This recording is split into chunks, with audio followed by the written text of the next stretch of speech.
것을 너희가 알리라. 아멘. 지난주하고 이번 주하고 우리가 배우는 이 교리적인 부분들은 평생 잊어버리지 말아야 됩니다. 그래서 제 지난주에 그것을 기억을 못 하시는 분은 유튜브로 다시 꼭 보시고 알 때까지 반복해서 그 말씀은 꼭 기억을 하셔야 되고요. 오늘은 그 중생의 교리를 알아야 또 오늘 우리가 배우는 연합이라고 하는 이 부분을 배우게 되는데, 이 연합이라는 교리는 반드시 또한 여러분들이 기억을 해야 됩니다. 잊어버려도 되는 게 있지만 잊어버리지 말아야 되는 게 있잖아요. 그 중에 하나가 오늘 우리가 이제 배우는 부분인데, 자, 오늘 우리가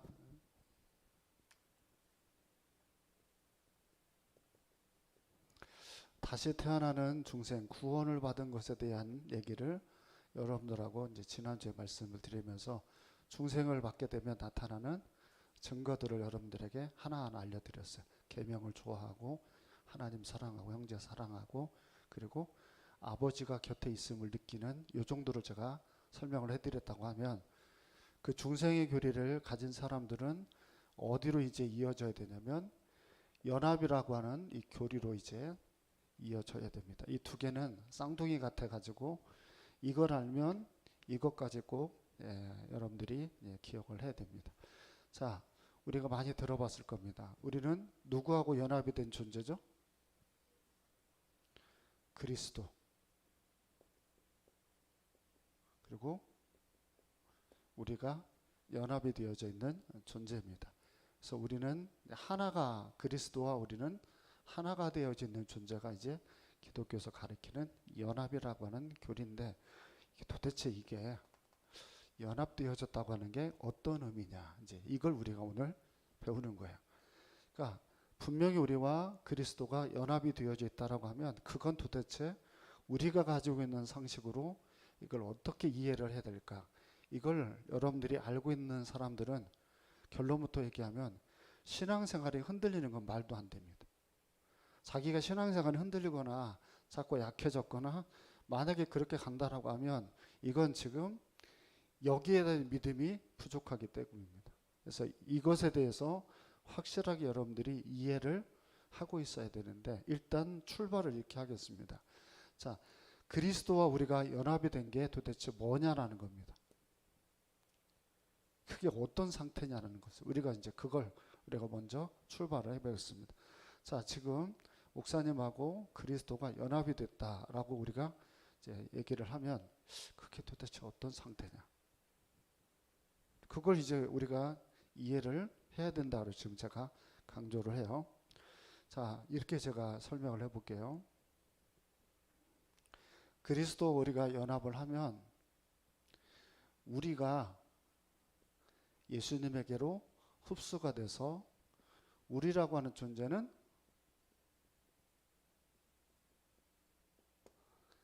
사라진다. 어떻게 생각하십니까? 그리스도와 우리가 연합이 되어지면 우리는 그리스도 안에 예속이 돼서 우리는 사라진다.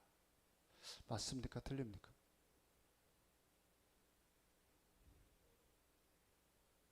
틀리다. 맞다. 자, 그러면 틀리다고 이야기하시는 분들은, 자, 그러면 그리스도가 우리와 연합을 해서 우리가 사라지게 되어지면 이걸 흔히 우리가 알고 있는 주변에서 이렇게 되어지는 것을 여러분 뭐라고 하는지 혹시 아시는 분? 그러니까 우리가 신하고 연합을 하면 우리라고 하는 존재는 영혼이라는 세계 속에 사라져버리고 그리고 이것만 남는다라고 하는 게 혹시 들어봤는지 모르겠지만 이런 걸 열반이라고 그럽니다. 열반의 세계에 갔다라고 흔히들 훌륭한 분들이, 성자라고 말을 하는 스님들이 열반의 세계에 들어갔다 할 때 그때 하는 말이, 여기 사람은 신에게 흡수가 돼서 사라져버린 걸로 설명하는 게 바로 이 열반이에요. 근데 기독교는 연합을 하면 우리가 사라지지 않습니다. 죽어서는 어떻게 될까요? 죽어서도 사라질까요? 안 사라질까요? 안 사라집니까? 확실하게 우리는 그러면 존재합니까? 우리 흔히 알고 있는 죽은 나사로, 걔가 저 하나님 나라 가가지고 부자를 봐요, 안 봐요? 보죠. 서로 어떻게 해요? 알아보죠. 그것은 죽으면 우리들의 존재가 사라져 버리는 게 아니라 죽어도 존재를 하죠. 그래서 저 하나님 나라 가면 서로가 서로를 알아보나요? 알아보나요? 알아보지 못하나요? 서로 알아봅니다. 그러면 이 조금 여담인데, 천국에도 그러면 남자와 여자가 있다 없다? 남자와 여자가 없어요. 그러면 천국에 가면은 부부는요? 부부가 여러분 존재합니까? 그 부인 발잡고 신앙이 없는 남편들이 천국에 간다는 얘기들 뭐 엄청 막 부흥 강사들이 많이 하는데 말도 안 되는 얘기입니다. 신앙은 지극히 개인적인 거예요. 그러니까 분명히 죽어도 우리는 개인으로 남아 있어요. 영을 흡수가 돼서 사라지는 게 아니에요. 그러니까 연합이라고 하는 교리를 배울 때 우리라고 하는 존재는 그리스도와 함께 공존해요. 이걸 이제 잊지 말아야 되고. 그러면 연합이라고 하는 이 부분을 또 다른 부분으로 한번 설명을 해드리면, 좋아하는 사람들끼리 서로 모여 있는 게 연합이다. 그러니까 똑같이 기독교적인 것들을 배우기 위해서 그리스도와 함께 이렇게 모여 있는 데가 바로 이 연합이라는 체계다. 맞을까요? 틀릴까요? 어때요? 구원에 대해서 관심 있는 사람들이 서로 모여 있는 데가 맞죠? 맞아요, 안 맞아요? 안 맞아요? 맞아요? 그만했으면 좋겠어요? 어때요? 안 맞는 말이에요. 구원에 관심 있는 사람들이 모여있는 데가 아니에요. 그러면은 자 모여가지고 왜 김지희 집사님 회비 안 내? 나 여기 회비를 강조해가 여기 못 있겠네 라고 해가지고 떠날 수 있을 거 아니에요. 그죠? 그러니까 그런 연합체가 아니죠. 우리는 그러면 그리스도와 우리라고 하는 우리 존재가 연합이 되어지게 된 이유를 우리가 뭐라고 얘기하냐면 이 연합을 영적인 연합이라고 얘기를 합니다. 반드시 이걸 기억을 하셔야 됩니다. 우리가 그리스도와 연합을 한 건 무조건 영적인 연합입니다. 고린도전서 6장 17절을 보겠습니다. 고린도전서 6장 17절. 자, 졸리니까 큰 목소리로 시작. 자, 주와 합하는 자 이렇게 표현해요. 주와 합하는 자가 여기서 말하는 연합을 한 구원된 백성입니다. 그러니까 구원을 받은 사람은 무조건 누구하고 연합을 했냐면 그리스도와 연합을 한 존재입니다. 질문, 그럼 도대체 그걸 누가 만듭니까? 그리스도와 우리가 연합을 하도록 만드는 건 그가 누가 하는 겁니까? 그건 성령 하나님이 하는 겁니다. 성령이 아니고는 우리하고 그리스도하고 연합을 할 수가 없습니다. 불가능합니다. 그러니까 반드시 그리스도와 우리가 연합을 하는데 중생의 교리에서 성령 하나님이 하시는 것처럼 연합의 원리도 성령이 합니다. 그래서 우리 안에 성령이 내주하고 계시잖아요. 내주하고 있는 그 구원을 받은 사람들은 그리스도와 연합체가 돼서, 그래서 본문 16절로 거꾸로 올라가 보세요. 그런 사람들은 이걸 피하라고 설명을 해요. 16절 거꾸로 올라가서 시작. 16절 여기 써 있잖아요. 시작.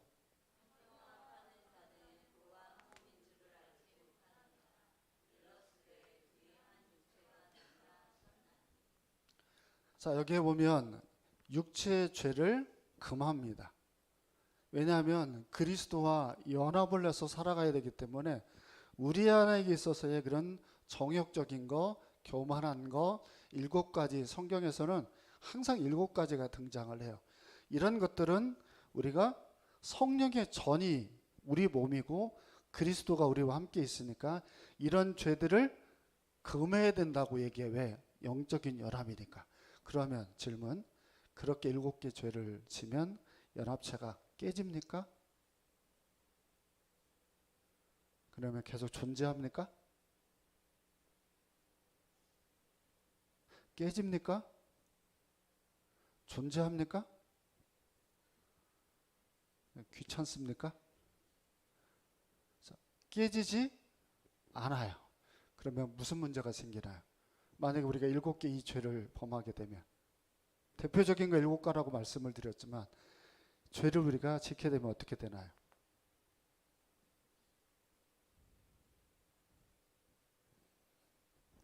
그리스도와 연합을 해서 우리가 이루어 가야 되는데 우리가 죄를 지켜야 되면 육체의 소욕이 많아진다라고 표현을 하죠. 그러면 아무래도 내가 그분하고 붙어있는 이 관계 속에서의 성령의 소욕이 줄어들게 되고, 그래서 꼭 우리는 이분이 없는 것처럼 느끼면서 신앙생활을 해요. 이분이 우리와 같이 있는데 이분이 우리에게서 역사하지 않는 것처럼 우리가 느끼게 되니까 신앙생활이 어떻게 되겠어요? 열정이 하나도 없죠. 사모하는 마음이 없죠.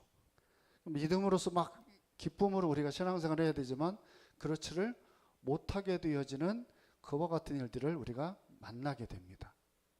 그러니까 항상 영적인 연합을 하고 있는 우리는 성령을 통하여서 그리스도와 우리가 연합이 됐어요. 그래서 또다시 이 연합을 어떤 말을 표현을 하냐면 신비적 연합이라고 그래요. 이걸 설명한 게 에베소서 5장 전체에 나와 있는 부부교리입니다. 자, 여기 보면 남편은 아내를 사랑하고 아내는 남편에게 충성하고 뭐 이런 이제 내용들로 에베소서 5장 전체가 딱 구별이 되어져 있어요. 근데 그것은 사실은 뭐에 대한 설명을 하냐면 그리스도하고 우리하고 신부와 신랑의 관계처럼 설명하는 내용을 에베소서 5장에서 이제 설명을 합니다. 자, 무슨 말이냐면 부부라고 하는 것은 서로 간에 있어서 어때요? 부부라고 하는 관계는 굉장히 서로 친밀한 관계로 묶여져 있습니다. 둘입니까? 하나입니까?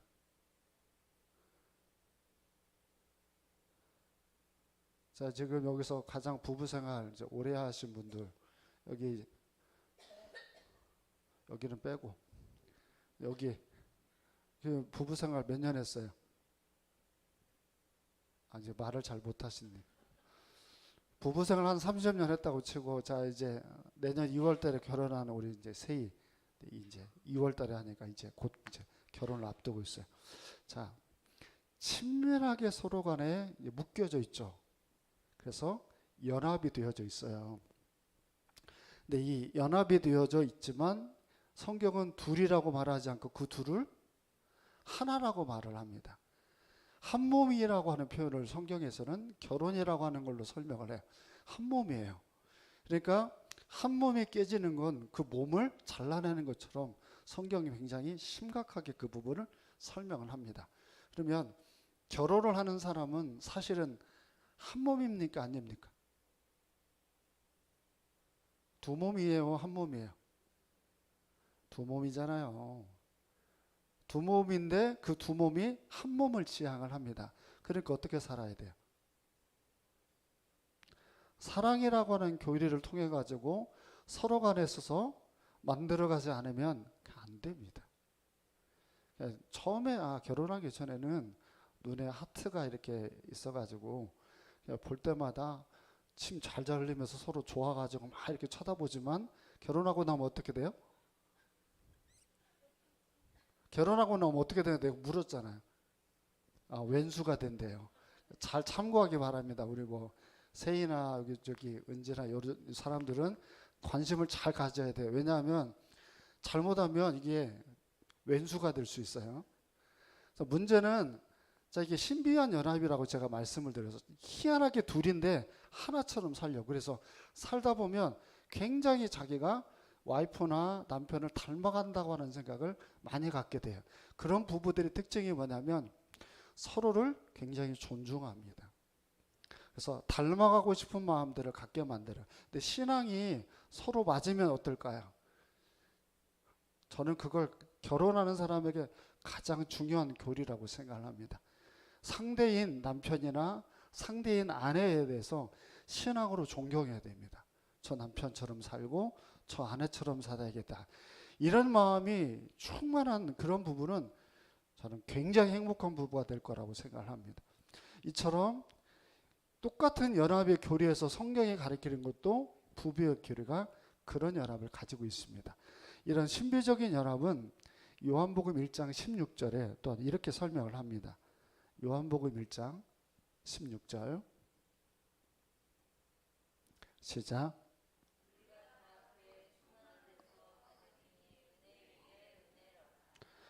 아멘. 자, 이런 것을 생명의 연합이라고 그럽니다. 생명의 연합이라는 게 뭐냐면, 자, 여기 보면 우리가 그의 충만한, 여기서 이 그의 충만함이 누구예요? 그리스도예요. 그리스도의 충만함에서 뭘 받아요? 그리스도가 가지고 있는 그 모든 것을 우리가 받습니다. 그래서 그분의 충만함을 우리가 받아서 자꾸 뭐 하냐면 연합을 이루어요. 근데 제가 여기다 뭐라고 써놨어요? 생명이라고 하는 말을 써놨어요.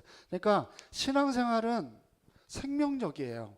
그냥 허상을, 어떤 지식적인 것을 쫓는 게 아니에요. 말 그대로 뭐냐면 생명력이에요. 그러니까 서로 어때요? 교류가 있는 거예요. 살아있는 거예요. 이거 죽었어요, 살았어요? 이게 좋아해요. 그걸 또 믿어요? 이거 살아있는 거예요. 살아있는 거. 살아있으니까 내가 얘한테 말도 하고 물도 주니까 얘가 어떻게 해요? 어떤 녀석들은 기분이 나빠가지고 죽어요. 근데 또 이렇게 싸게 나잖아요. 왜? 생명력이라니까요. 내가 그리스도와 함께 연합이 돼서 내가 가면 내가 어때야 돼요? 기계적으로 신앙생활을 하는 게 아니에요. 생명력이에요. 주님께서 우리에게 주고자 하는 것들을 우리가 느끼고 체험하고 그의 충만한 것을 우리가 받으면 우리는 나중에 어디까지 가냐면 장성한 분량까지 가요. 아시겠어요? 그러니까 생명력이니까 자라요, 안 자라요? 생명력이니까 자라는 거죠. 내 신앙생활이 자꾸 자라야 되는데 자라면 끝까지 가면 어디까지 가냐면 그분의 충만한 데까지 이룰 수가 있어요. 근데 내가 그 부분들을 잘 인지를 못하면 안 돼요. 아까 우리 처음 읽었던 본문으로 돌아가 볼게요. 요한복음 14장 19절 20절. 요한복음 14장 19절 20절. 자, 시작.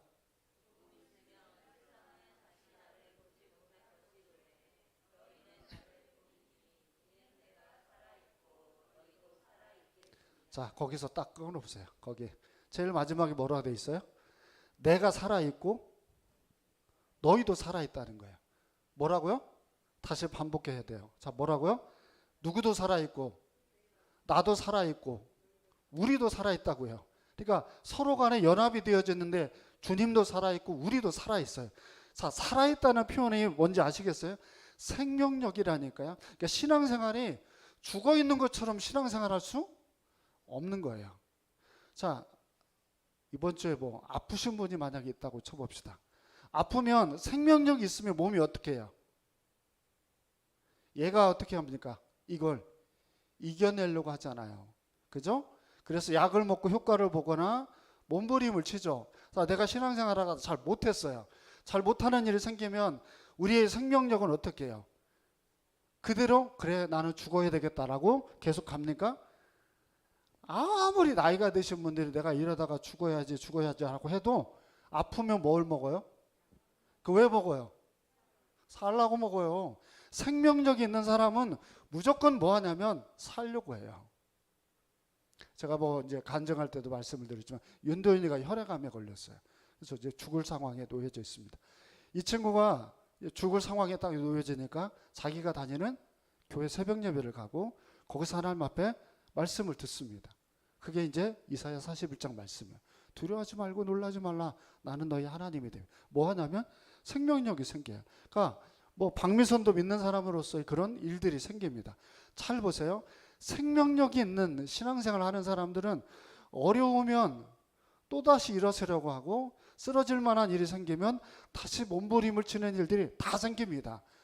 목사님에게만 생기는 게 아니라 모든 사람들에게 다 생깁니다. 그러니까 우리는 나 혼자 있지 않고 주님이 우리에게 계속 살아나게끔 유도를 하시는 그 역사가 있습니다. 그런데 자꾸 그런 믿음이 없는 사람, 모든 것들이 그렇게 하나님 나에게 지금 역사하고 계셔. 우리 가정을 인도하고 계셔. 그렇게 역사하고 계시니까 나는 그걸 믿어. 이렇게 하면 어떻게 되겠어요? 병도 이게 맞이하는 입장에서 봤을 때 나는 여기서 극복을 할 수 있어. 나는 할 수 있어. 나는 이렇게 할 거야. 라고 하는 사람들은 그 극복에 가요. 근데 매일 눈만 뜨면 뭐라고 하냐면 나는 안 돼. 나는 안 돼. 우리 곁에 계시는 그리스도와 연합이 되어져 있는 존재인데 우리 자기 가정을 보면서 항상 우리 가정은 안 돼. 나는 안 돼. 우리 부서는 안 돼. 안 돼. 우리 교회는 안 돼. 항상 부정적인 언어들을 쓰면서 가요. 생명력이 아니에요. 생명력이 아니에요. 그러니까 사단이 우리에게 심고자 하는 마음은 항상 볼 때 모든 것들을 상황을 볼 때 저 사람은 안 돼. 우리 가정은 안 돼. 나는 안 돼. 이게 하나님 우리에게 쓰시는 언어가 아니에요. 시험이 든 거예요. 사단은 질문을 해볼게요. 사단은 믿는 사람을 건드려요? 안 믿는 사람을 건드려요? 안 믿는 사람은 관심 없어요. 그냥 내버려둬요. 어차피 지옥 갈 거니까. 사단이 시험에서 넘어뜨리려고 하는 대상은 항상 누구냐면 우리입니다. 그거 어떻게 이깁니까? 자신에게 얘기할 수 있는 어떻게 이깁니까? 사단이 하는 그 맥락에서 우리가 어떻게 이길 수 있습니까? 예수님이 3가지 시험을 받을 때 뭘로 이겼어요? 그럼 여러분들은 뭘로 이겨요? 이제 이해가 되셔요? 그러니까 그 왜 말씀으로 이길 수 있을까요? 마귀가 하는 방법은 여러분 다른 게 아니에요. 내 생각을 자꾸 잘못된 생각을 갖게 만드는 거예요. 그래서 뭘 의심하게 만들어요? 하나님이 주신 말씀을 의심하게 만들어요. 하나님이 하신다라고 약속을 했으면 그 약속만 믿고 있으면 마귀가 와서 아무리 건드려도 흔들리지는 않아요. 그런데 하나님의 말씀에 대해서 자꾸 의심하기 시작하는 거예요. 이제 그러면 흔들리고 있는 거죠. 그러니까 그러면 생명력을 잃어버리게 되잖아요. 그러니까 나에게 주는 생각을 내가 엄청 여러분들의 강조를 엄청 많이 하잖아요. 막 새가 돌아다니는 거 막을 수 없지만 새가 내 머리에 둥지를 트는 건 어떻게 했어요?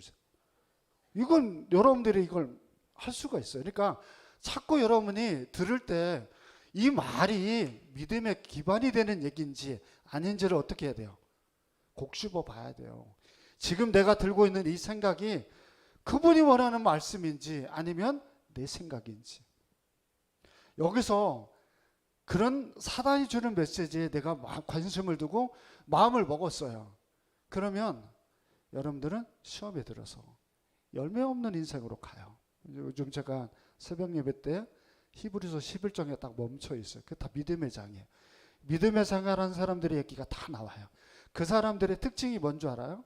A와 B가 있어요. A는 하나님이 주신 말씀, B는 현실입니다. 무슨 상황에 돼도 누가 뭐라 해도 믿음 있는 사람들은 A만 붙잡아요. 지금 이루어지지 않아도 그것만 끝까지 붙잡아요. B라는 사람은 똑똑한 척 잘난 척 잘해요. 그래서 이성적인 논리를 가지고 하나님의 말씀만을 믿고는 못 살겠는 거야. 그래서 빨리 움직여서 뭐 돈 버는 방법, 출세하는 방법 이것을 쫓아서 움직이는 사람들이에요. 얘네들은 다 어떻게 돼요? 낙오를 해요. 근데 A 같은 사람들은 끝까지 뭐 하냐면 끝까지 믿음 안에서 살아요. 왜? 생명의 연합이니까. 여기 있는 분도 마찬가지예요. 여러분이 30배, 60배, 100배, 열매 맺을 수 있어요? 없어요? 자, 나는 죽을 때까지 그런 열매는 없다. 구원 못 받은 사람. 구원받은 사람. 자기에서 분명히 그 열매가 있습니다. 왜? 그리스도 연합되어져 있는 존재라니까요, 우리가. 자, 한 절을 더 찾아볼게요. 갈라디아서 2장 20절. 뭐 다 알고 있는 말씀이지만 갈라디아서 2장 20절. 자, 시작.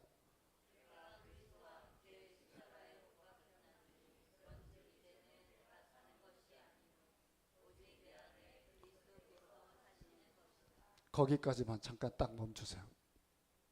자, 금방 읽었던 말씀에 뭐가 있어요? 내가 사는 것이 아니고 오직 내 안에 누가 살아요? 그리스도께서 살아요. 그러니까 그리스도가 우리하고 뭐하고 있냐면 같이 살고 있어요. 아시겠죠? 그 다음에 읽어봅니다. 시작.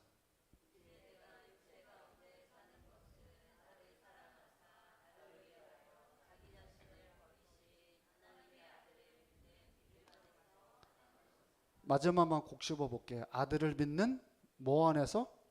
믿음 안에서 사는 것이라 이렇게 돼 있습니다. 자, 이 논리는 이거예요. 자, 중생을 받고 연합을 받은 사람들은 그리스도와 연합이 되어져 있는 존재. 근데 한마디도 빠지지 않고 지금 하는 얘기가 뭐냐면 나를 믿으라고 얘기합니까? 나를 믿으라고 얘기하지 않습니다. 누구를 믿으라고 얘기해요? 그리스도를 믿는 믿음 안에서 사는 거다 그래요. 그러니까 내가 결심하면 내가 충분히 얼마든지 할 수 있다라고 말하면 이걸 교만이라고 그래요. 성경에서는. 그러니까 내가 자신감을 가지고 나는 얼마든지 가정을 꾸릴 수 있다. 택도 없는 소리예요. 내가 마음만 먹으면 뭐든지 할 수 있다라고 말하는 사람들은 성경에서 획일적으로 다 교만하다고 얘기합니다. 교만은 패망의 지름길입니다. 넘어질 수밖에 없습니다. 그래서 예수님이 칭찬한 사람들이 세리입니다. 나는 못하니까 하나님 제발 내 손 붙잡아 주셔 라고 외칩니다. 근데 바리새인이 어떻게 기도합니까? 나는 11조도 했고 나는 주일도 지켰고 자랑을 하니까 오히려 주님께서 어떻게 해요? 그 사람을 책망을 합니다. 그러니까 제대로 신앙생활하는 사람이 은혜를 받으면 자기를 볼 때는 믿음이 안 가야 됩니다. 내가 얼마나 부족한 사람인지를 아니까. 그러니까 자연스럽게 그 사람들은 뭘 가지게 되냐면 겸손을 가지게 됩니다. 겸허함이라는 말도 쓰기도 하고. 그런데 제대로 신앙생활을 하지 않으면 교만해집니다. 나는 하는데 너는 왜 못해? 이런 말들을 많이 해요, 교회에서. 이게 다 교만한 사람들입니다. 나는 다 새벽 예배 드리고 나는 11조 다 했는데 너는 왜 못해? 이 말에 잘 들어보면 이 말은 나는 이렇게 할 수 있었어. 근데 너는 왜 못해? 자, 여기에 누가 빠졌어요? 그리스도가 빠졌어요. 내가 한 일이 아니라니까요. 그분의 생명력으로 내가 했으니까 나는 신앙생활 하면 할수록 나를 믿는 게 아니에요. 근데 자꾸 보면 교회 안에서 잘못된 신앙에 걸어가는 사람들은 자꾸 자기를 자랑해요. 자기 자랑에 빠져 있어요. 이 사람들은 여러분들이 신앙생활 할 때 멀리 하십시오. 웬만하면. 이 전염병이에요. 그런 사람들이 부부가 되면 그 가정의 아이들도 교만해져 버려요. 부정적인 언어를 쓰고 자기가 똑똑할 수는 있어요.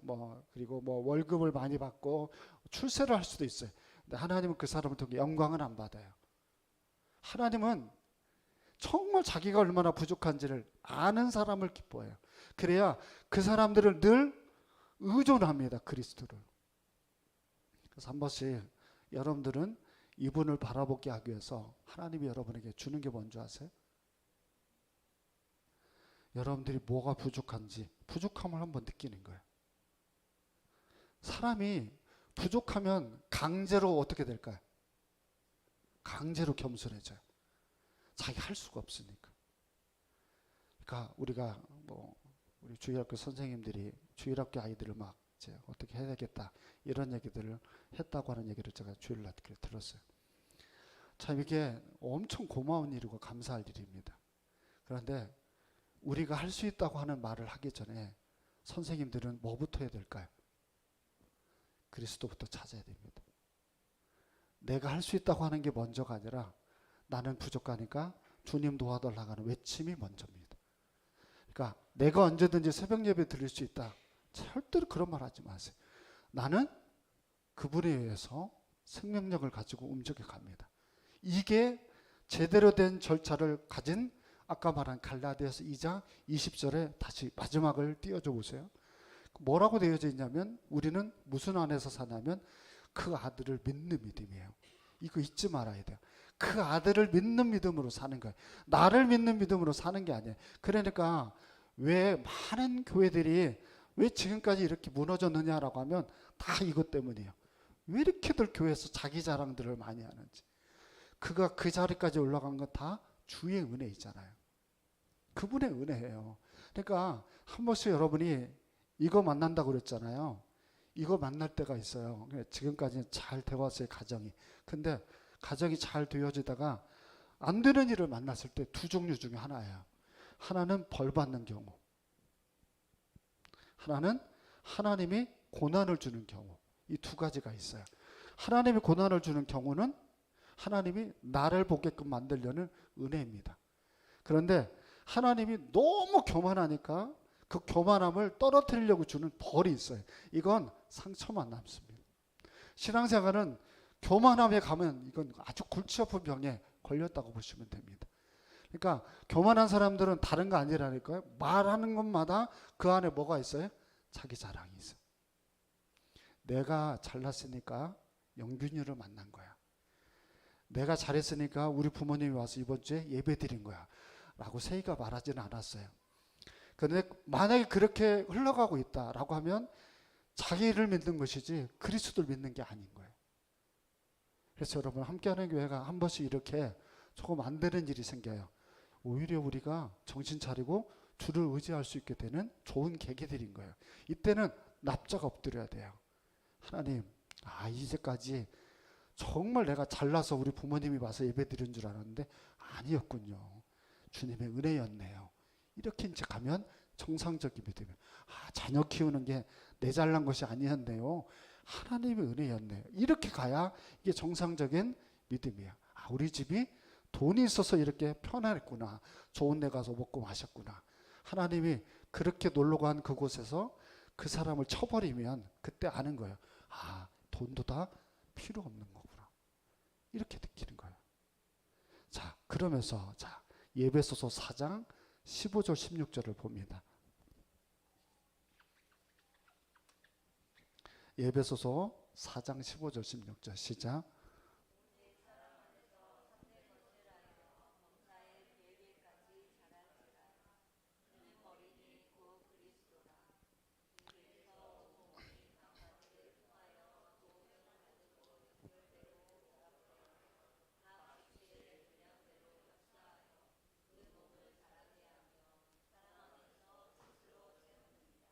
아멘. 자, 여기를 보시면 15절 제일 마지막 줄에 그는, 예수님은 우리의 머리입니다. 16절을 띄워줘 보세요. 여기에 보면 이제 밑에서 세 번째 줄을 보면 그 몸을 자라게 하며 사랑 안에서 스스로 세우느니라 라고 하면서 온 몸이 서로 뭐 한대요? 도움을 받는다 이렇게 돼 있어요. 이걸 여기서 말하는 유기적 연합이라고 얘기를 합니다. 그러니까 교회의 머리는 주님입니다. 그리고 우리가 만난 우리를 뭐라고 그래요? 교회에서 우리를 몸이라고 얘기합니다. 몸. 자, 필요 없는 데가 있나요? 필요 없는 게 없죠. 다 필요하죠. 그리고 서로가 서로를 어떻게 합니까? 도와주는 관계입니다. 그래서 서로 주고받는 관계가 그게 교회입니다. 그러니까 여기에는 교회에는 여기는 겸손과 그 교만을 썼지만 알곡과 가라지가 있습니다. 자, 이거 구분할 수 있는 분 손 들어보세요. 교회는 알곡이 있고 가라지가 있습니다. 어떻게 구분할까요?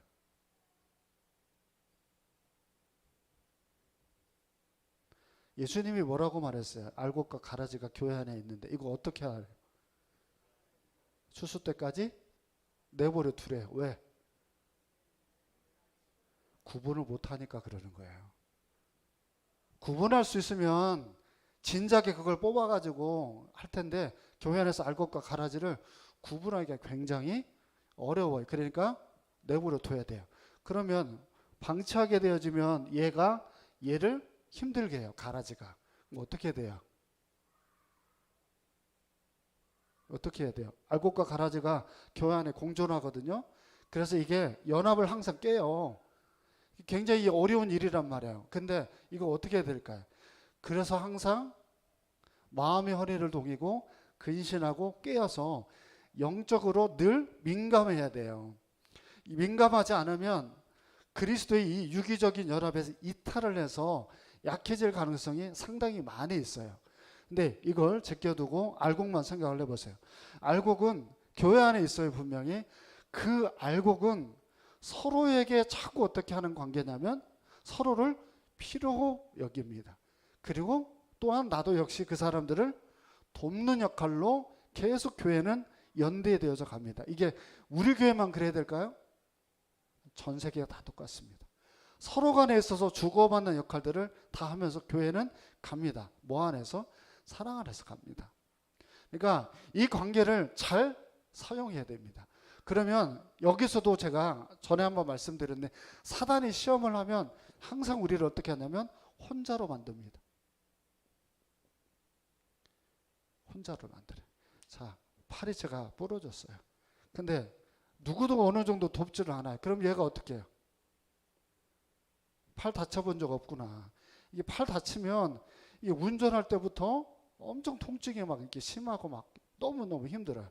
지금 우리 김경미 성도가 갈비뼈가 3대가 나갔어요. 그래 보호대를 차고 왔는데 이렇게 누워서 자지를 못했대요. 너무 아파가지고. 그러니까 앉아서 이렇게 사람이 자니고해서 날을 새고 또다시 출근하고 그러니까 그거 얼마나 힘들었겠어요. 이제 조금 이제 일주일 돼가지고 조금 괜찮아졌다고 하더라. 근데 얘가 버티도록 누가 애를 썼을까요? 이 갈비가. 얘가 아프니까 다른 옆에 있는 것들이 이 몸을 지탱하도록 굉장히 연합을 하는 거예요. 도움을 주는 거예요. 여러분 옆에 있는 사람 다 필요한 사람들이에요. 그 필요함을 놓치지 말아야 돼요. 항상 우리가 머릿속에 기억해야 될 부분입니다. 그리고 또 한 가지는 이 연합은 개인적인 겁니까? 아닙니까?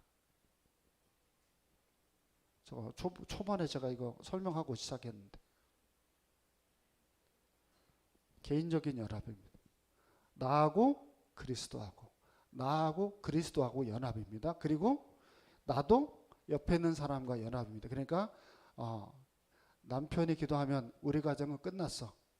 남편만 기도하면 돼. 맞아요, 틀려요? 남편은 남편이고 나는 나예요. 아시겠죠? 신앙은 서로 공존할 수 없어요.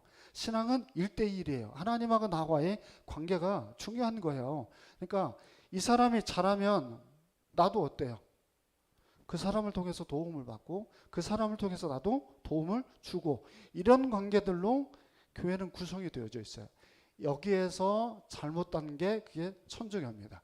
천주교는 뭘 강조하냐면 개인의 연합이 아니라 교회가 중요하다고 얘기합니다. 교회를 통해서 연합을 이루어야 된다라고 강조를 합니다. 천주교는. 근데 그걸 이 개신교인 기독교에서는 반대를 합니다. 기독교에서는 개인과 하나님입니다. 그러니까 우리가 굉장히 중요해요. 각자 역할이라는 게 중요합니다. 자, 이렇게 해서 오늘 결론을 내리겠습니다. 자, 우리는 누구하고? 그리스도와 연합을 한 존재입니다. 그 연합은 신비한 연합인 부부. 또 한 가지는 생명의 연합이고 또 한 가지는 유기적인 연합으로 서로 어떻게 합니까? 서로가 너무너무 중요합니다. 또 한 가지는 개인적인 연합입니다. 기도하겠습니다. 살아계신 하나님, 우리를 부르시고 우리를 교회로 세우시고 머리 되신 주님 앞에서 연합하며 주님의 나라를 이루실 수 있도록 참으로 놀라운 신비적인 연합을 허락하신 하나님, 이 땅에 이 고귀함을 누리고 사랑하는 하나님의 사람이 된 것에 참으로 감사하며 어떤 상황 속에서도 우리가 혼자가 아니라는 사실을 잊지 말고 늘 하나님을 소망하는 저희 모두가 되게 하여 주옵소서. 거룩하신 예수님 이름으로 기도합니다. 아멘. 하늘에 계신 우리 아버지요,